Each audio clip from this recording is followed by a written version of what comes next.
The man who built an indestructible mind, the David Goggins story. Why do we stop? Why is it so easy to set a goal and so hard to see it through? What is that voice in our head that screams at us to stop, to turn back, to just be comfortable? Here at the Improve Lab, we talk a lot about the systems and the science of productivity.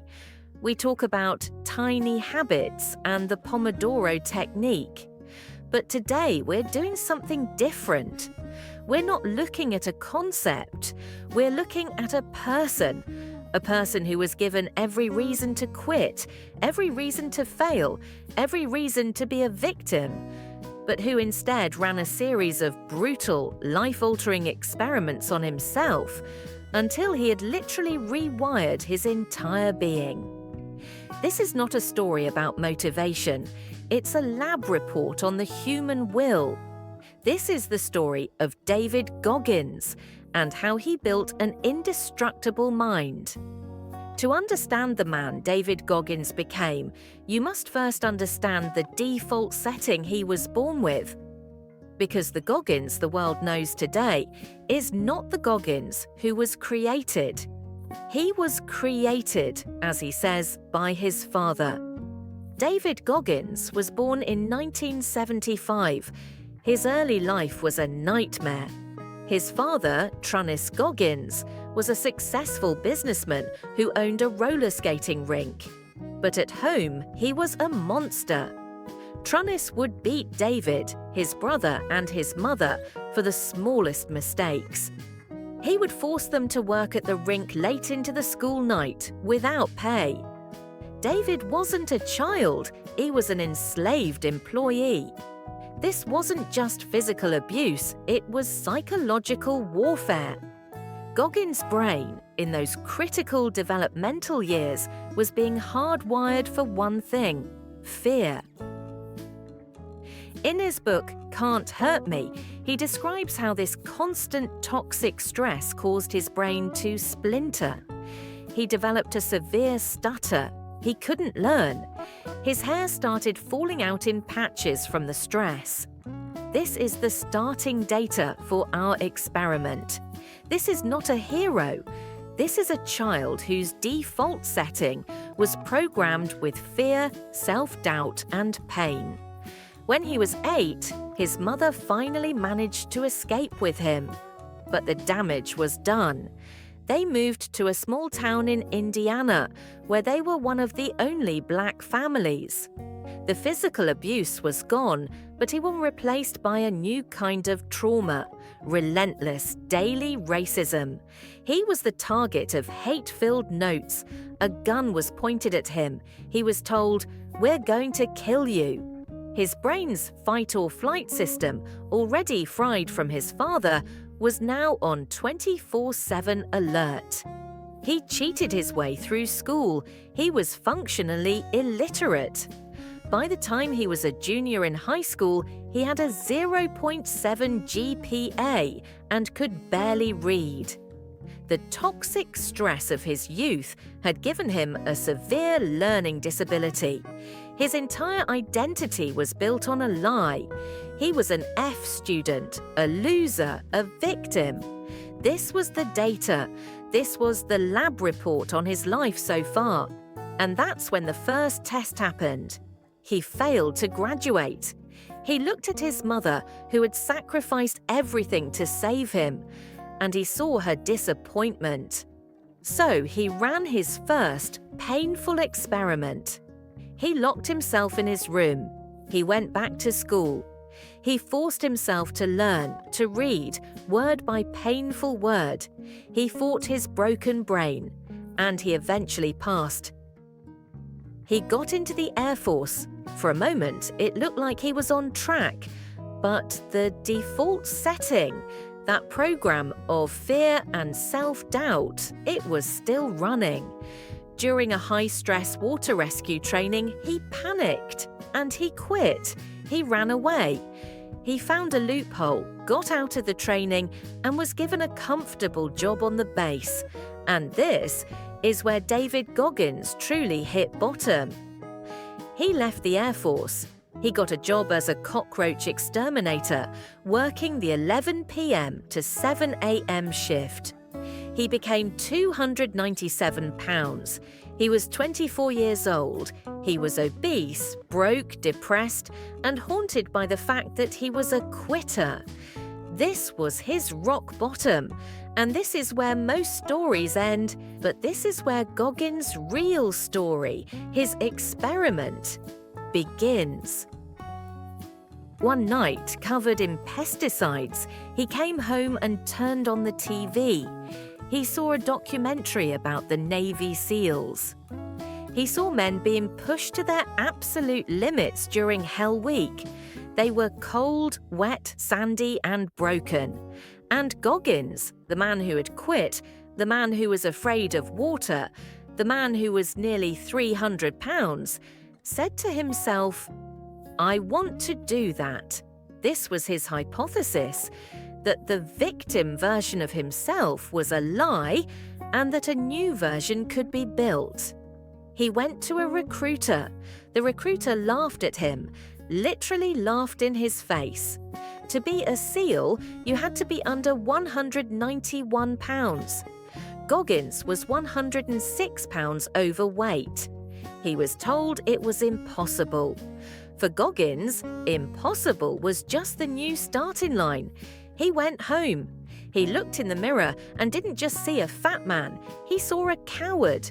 He saw a liar. He called himself out. He called this the accountability mirror. He didn't lie to himself anymore. For the next 3 months, he ran one of the most brutal self-experiments imaginable.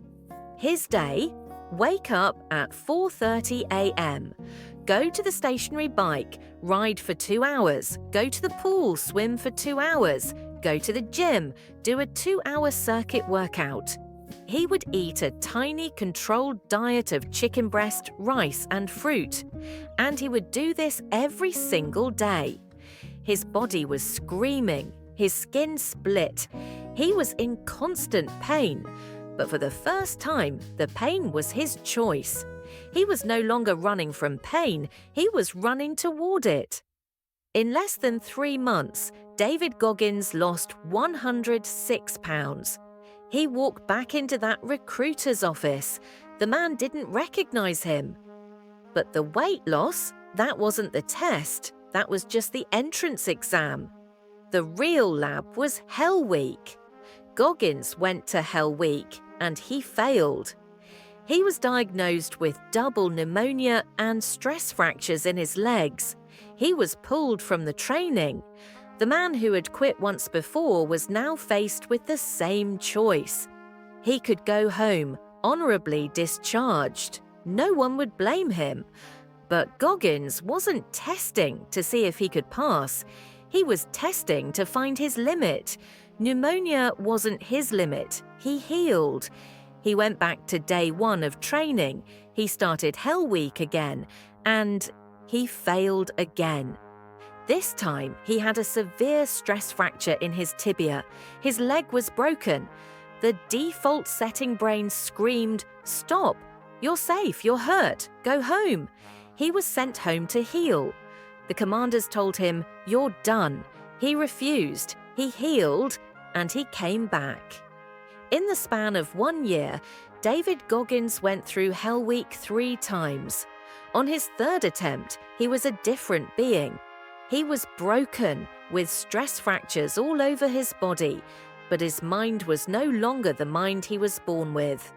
He had forged a new one. This is where he developed his most famous mental models, his lab formulas for the mind. First, the 40% rule.